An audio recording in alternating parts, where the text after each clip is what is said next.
뼈 이식 절대로 하지 말라. 할 수만 있다면 하는 게 좋다. 치아를 뽑게 됐을 때 위에서 봤을 때 채워져 있기 때문에 뼈 이식이 꼭 필요하지는 않습니다. 포함된다. 결국 재료를 재활용하거나. 안녕하세요.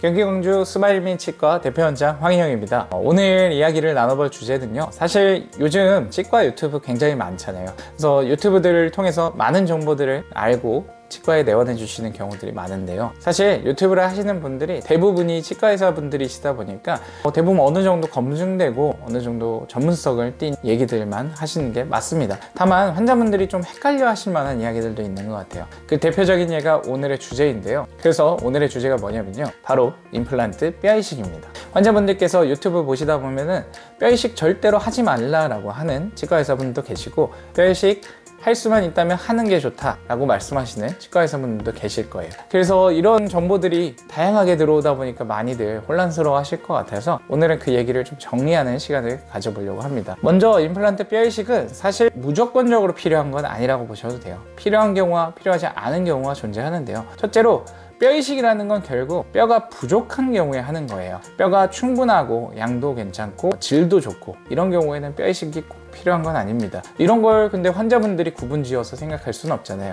그래서 좀 이야기를 나눠보자면, 먼저 치아를 뽑게 됐을 때 뽑은 자리가 온전하게 치아 하나가 뻥 빠진 형태로 그 안이 딱 동그랗게 이런 형태로 구멍이 만들어진 경우라면 사실 뼈 이식이 꼭 필요하지는 않습니다. 다만 염증 같은 게 발생을 해서 바깥쪽 뼈가 좀 녹았거나 혹은 어느 일부분의 뼈들이 녹아 있는 경우에는 뼈 이식을 해주시는 게 좋아요. 그 이유는 이렇게 동그랗게 파인 경우에는 위에서 봤을 때 사면이 다 뼈로 채워져 있기 때문에 그 사이도 뼈가 될 공간이다라는 걸 우리 몸이 인식을 하고 뼈를 만들어 주게 됩니다. 다만 3면 혹은 2면 이런 식으로 부족하게, 어느 면이 부족한 경우에는 여기가 뼈로 채워질지 아니면 잇몸으로 채워질지 이거를 우리 몸이 결정을 하는 데 있어서 혼란을 겪게 될 수 있어요. 특히 이런 경우에는 대부분 뼈보다는 잇몸이 더 빠르게 활발하게 작용을 하기 때문에 뼈가 만들어지기보단 잇몸으로 만들어지는 경우가 많습니다. 그래서 치아를 이렇게 빼시는 경우에는 시간이 지나도 바깥쪽 뼈가 이렇게 쑥 안으로 꺼지면서 모양이 굉장히 좋지 않게 만들어지는 경우들이 있어요. 그래서 이렇게 사면이 다 둘러싸인 경우가 아니라면 가급적이면 뼈 이식은 해주시는 게 좋고요, 그렇게 해서 뼈를 튼튼하게 잘 보존을 해주셔야 나중에 임플란트를 할 때도 아주 예쁜 뼈 위에 임플란트가 들어갈 수 있게 됩니다. 또한 뼈 이식의 경우에 있어서 뼈는 폭은 어느 정도 만들어질 수가 있어요. 다만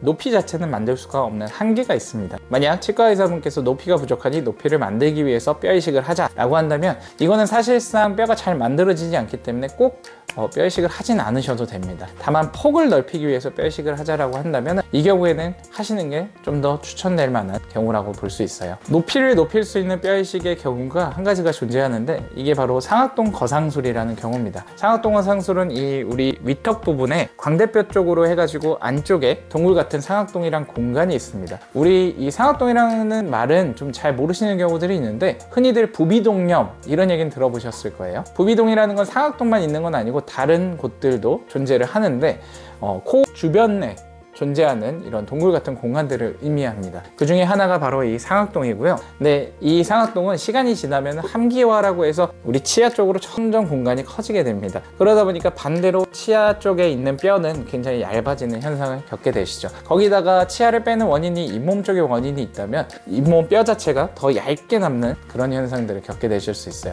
이렇게 얇게 남게 되는 경우에는 뼈 높이를 당연히 높여주는 게 반드시 필요한데요, 말씀드렸던 것처럼 높이를 바깥쪽으로 쌓아줬을 때는 뼈가 잘 안 만들어진다고 말씀드렸잖아요. 이 경우는 그래서 이 상악동이라는 공간에 마그를 들어 올리면서 그 안쪽으로 뼈를 이식해서 높이를 확보하게 됩니다. 이 상악동 거상술 같은 경우에는 필요하다는 설명을 들으셨다면 대부분 하시는 게 좋을 겁니다. 왜냐하면 이 위턱 공간 같은 경우에는 뼈가 아래턱보다 더 무른 편이에요. 단단하지 않은 뼈를 갖고 있기 때문에 임플란트를 심을 때 충분한 높이가 있어야만 임플란트가 단단하게 고정을 얻을 수 있습니다. 그래서 위턱 같은 경우에는 특히나 높이가 부족하다면 상악동 거상술을 해서 충분히 뼈를 만들어서 임플란트를 심어주는 게 가능하니까 이 경우에는 상악동 거상술을 하시는 걸 추천드립니다. 그럼 이제 많은 분들이 궁금해하실 내용 중에 하나를 또 설명을 드려볼게요. 치아를 뺀 후에는 과연 뼈 이식은 필요할까? 이거에 대해서도 많은 분들이 궁금해 하시는데요. 모든 경우에 있어서 치아를 뺀 후에 뼈 이식을 하는 게 필요하지는 않습니다. 만약에 치아를 뺀 다음에 임플란트를 바로 심을 수 있을 정도로 아까 말씀드렸던 사면이 가득 차 있는 경우에는 뼈 이식을 굳이 하지 않아도 임플란트를 충분히 심어서 쓸 수 있습니다. 다만 이 폭 자체는 시간이 지나면서 조금 줄어들기 때문에 그 부분을 좀 예방하기 위해서 뼈 이식을 살짝 해주는 경우는 간혹 있습니다. 사실 이를 빼고 나서 뼈 이식이 필요한가 아닌가를 나누는 제일 큰 부분은 바로 심지 못하는 경우라고 보시면 돼요. 이를 바로 심지 못하는 경우는 아까 말씀드렸던 것처럼 뼈가 3면 또는 2면만 남아 있는 경우들이 많이 있습니다. 이런 경우에는 사실 뼈 이식을 미리 해놓는 걸 좀 추천드립니다. 미리 뼈 이식을 해놓는 게 나중에 수술을 들어가는 시점에 뼈 이식을 하는 것보다 더 뼈가 잘 만들어지고 더 그 공간을 잘 유지할 수 있기 때문에 가급적이면 이런 경우에는 빼자마자 바로 뼈 이식을 해놓고 조금 기다리셨다가 임플란트를 심으면서 이런 식으로 해주시는 게 좋습니다.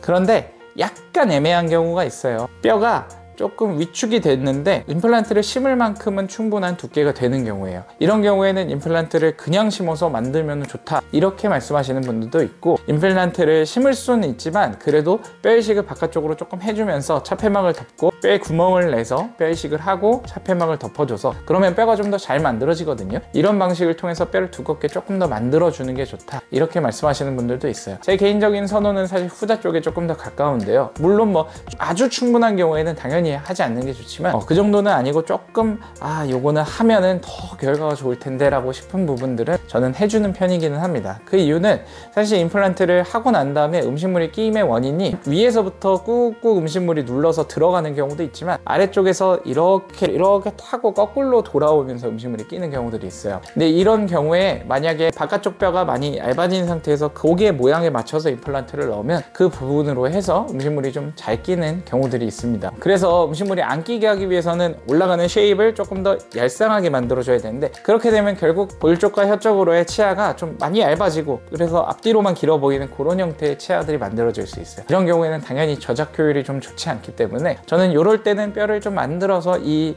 모양을 잘 만들어줄 수 있는 형태로 그렇게 하는 게 향후 환자분들이 쓰시는데 훨씬 더 좋지 않나 이렇게 생각을 합니다. 사실 많은 환자분들이 이렇게 뼈 이식을 하는 게 맞냐 아니면 안 하는 게 맞냐 이런 부분에 대해서 고민하게 되는 가장 큰 이유는 치과별로 다른 설명을 하기 때문일 거예요.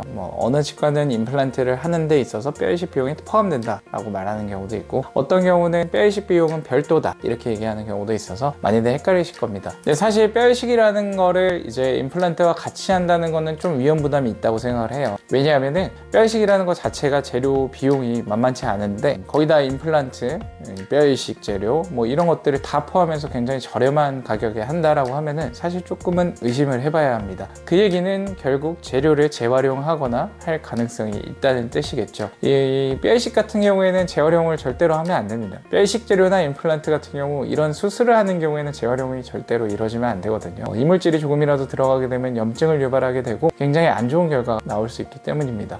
물론 이런 부분들을 환자분들이 다 아실 수는 없을 거고, 그거는 치과에 있는 종사자인 저도 다른 치과가 어떻게 하고 있는지는 알 수는 없는 부분입니다. 다만 이렇게 뼈 이식을 포함하면서도 저렴한 경우에는 약간의 합리적 의심을 해보시는 게 좋다고 생각을 하고요. 물론 뼈 이식을 포함하는 모든 치과가 다 그렇지는 않을 거고요.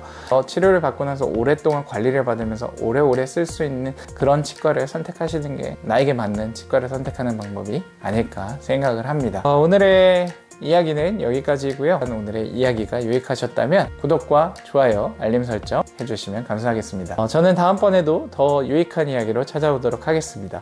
감사합니다.